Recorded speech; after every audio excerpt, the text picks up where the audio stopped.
श्री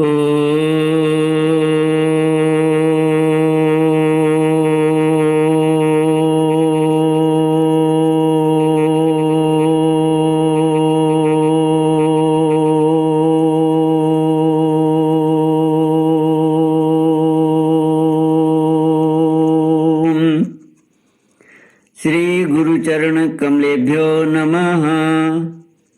श्री गणेशाय नमः। श्री सरस्वत्यै नमः। श्री विष्णवे नमः। श्री कृष्ण गोविंद हरे मुरारे। हे नाथ नारायण वासुदेव। श्री कृष्ण गोविंद हरे मुरारे। हे नाथ नारायण वासुदेव। हे नाथ नारायण वासुदेव। हे नाथ नारायण वासुदेव। हे नाथ नारायण वासुदेव। श्री कृष्ण गोविंद हरे मुरारे। हे नाथ नारायण वासुदेव। ओम नमो भगवते वासुदेवाय। ओम नमो भगवते वासुदेवाय। ओम नमो भगवते वासुदेवाय। ओम नमो भगवते वासुदेवाय। ओम नमो भगवते वासुदेवाय। ओम नमो भगवते वासुदेवाय।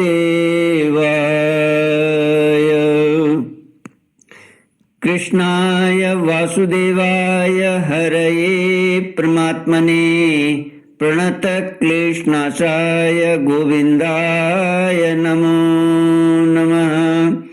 कृष्णाय वासुदेवाय देवकी नंदनाय च नंदगोपकुमाराय गोविन्दाय नमो नमः।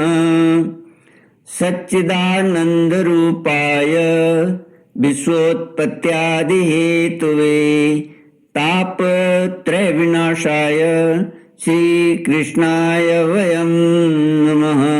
सच्चित आनंद स्वरूप परमात्मा जो सृष्टि के उत्पत्ति पालन और श्रृंगार करता है तथा जीवों के आध्यात्मिक आदि दैविक आदि भौतिक तापों को नष्ट करने वाले हैं अर्थात जीवों के मानसिक शारीरिक और भौतिक दुखों को दूर करने वाले हैं, उन श्री कृष्ण भगवान को हम नमस्कार करते हैं। श्री कृष्ण गोविंद हरे मुरारे। हे नाथ नारायण वासुदेव। श्रीमद् भागवत दसम स्कंद अथ सप्तमोऽध्यायः। राजोवाच येन येनावतारेण भगवान् हरिरीश्वरः करोति कर्णरम्याणि मनोज्ञानि च न प्रभो यच्छृण्वतोऽप्यतिरतिर्वितृष्णा सत्वं च शुद्ध्यत्यचिरेण पुंस भक्तिर्हरो तत्पुरुषे च सख्यं तदेव हारं वद मन्यसे चेत्।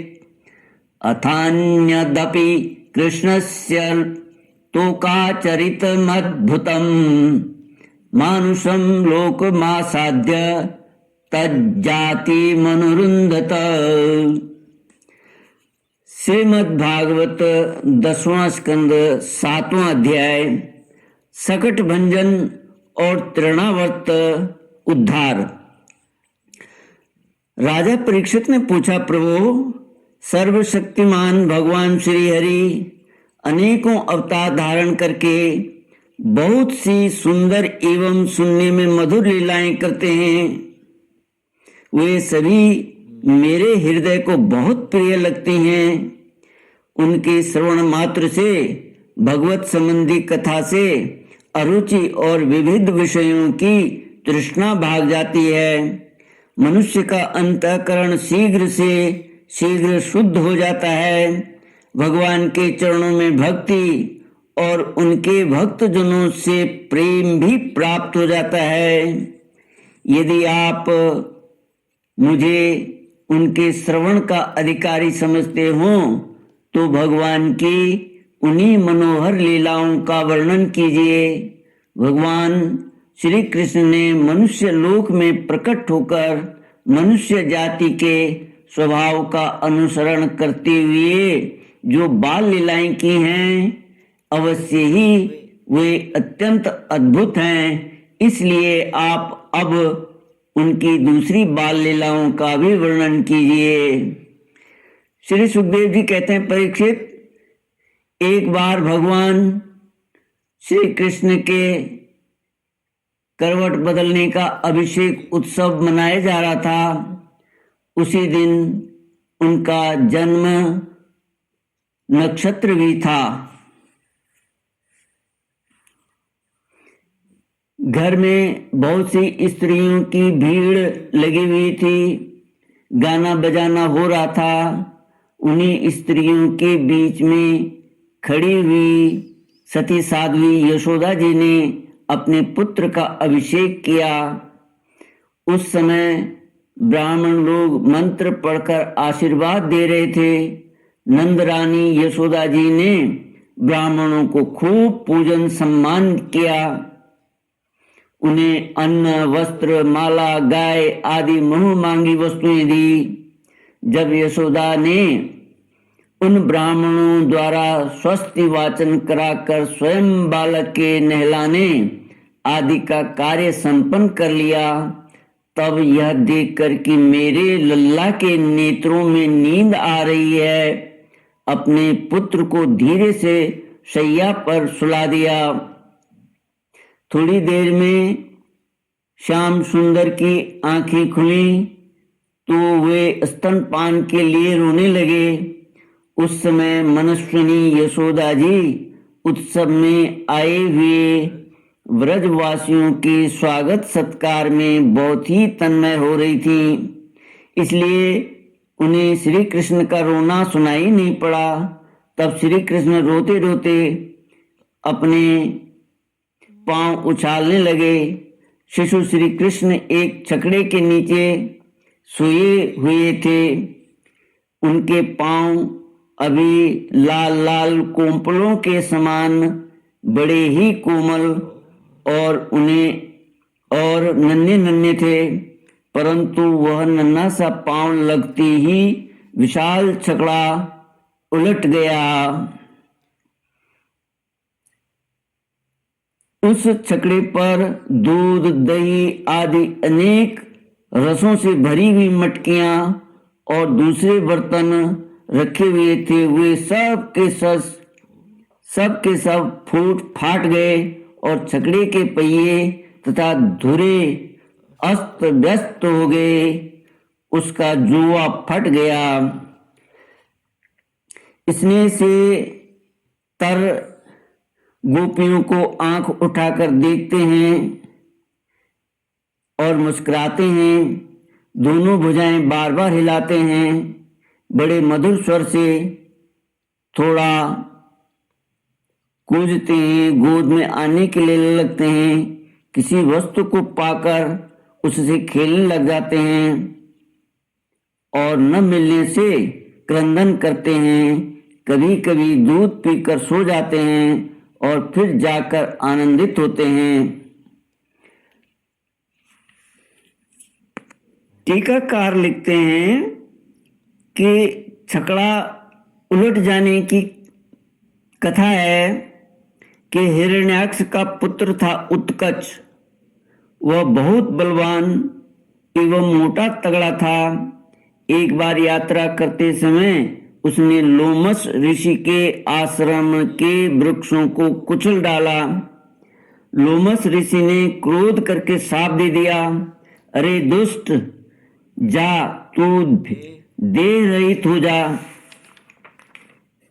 करवट बदलने के उसी समय सांप के केंचुल के समान उसका शरीर गिरने लगा।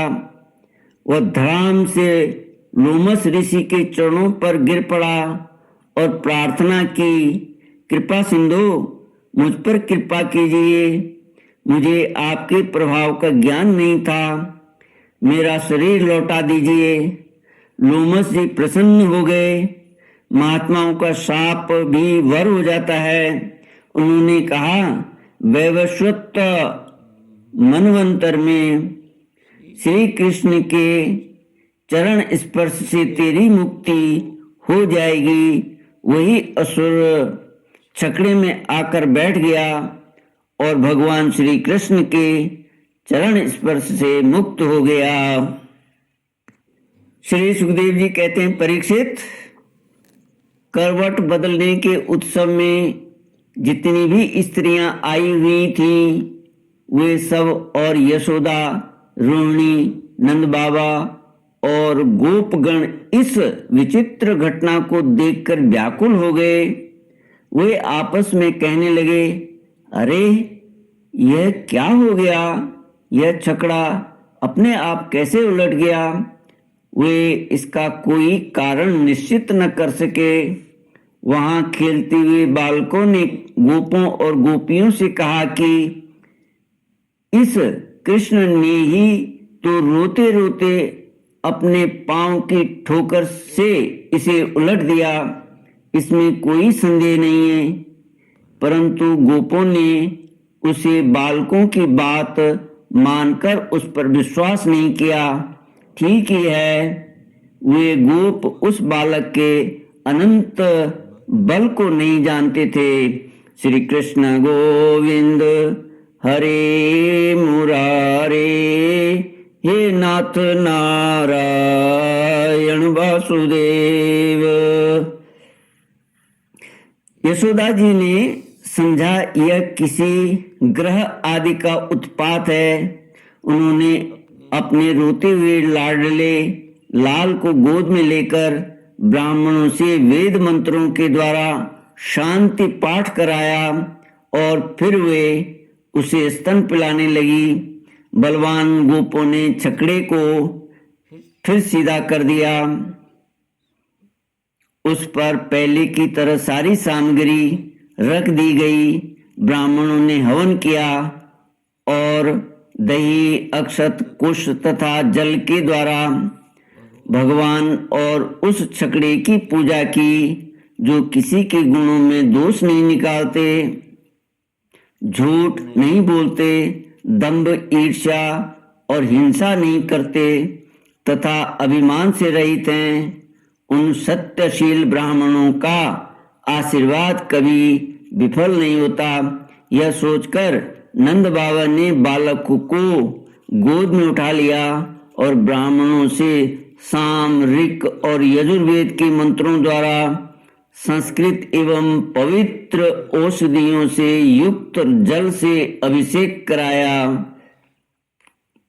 उन्होंने बड़ी एकाग्रता से स्वस्त्ययन पाठ और हवन कराकर ब्राह्मणों को अति उत्तम अन्न का भोजन कराया। इसके बाद नंद बाबा ने अपने पुत्र की उन्नति और अभिवृद्धि की कामना से ब्राह्मणों को सर्वगुण संपन्न बहुत सी गौएं दी। वे गौएं वस्त्र, पुष्पमाला और सोने के हारों से सजी हुई थी। ब्राह्मणों ने उन्हें आशीर्वाद दिया। ये बात स्पष्ट है कि जो वेद वेत्ता और सदाचारी ब्राह्मण होते हैं, उनका आशीर्वाद कभी निष्फल नहीं होता। श्री कृष्ण गोविंद हरे मुरारे, हे नाथ नारायण वासुदेव। श्री कृष्ण गोविंद हरे मुरारे, हे नाथ नारायण वासुदेव। ओम पूर्णमद पूर्णमिदं पूर्णात् पूर्णमुदच्यते पूर्णस्य पूर्णमादाय पूर्णमेवावशिष्यते। ओम शांति शांति शांति। हरि ओम। श्री गुरुभ्यो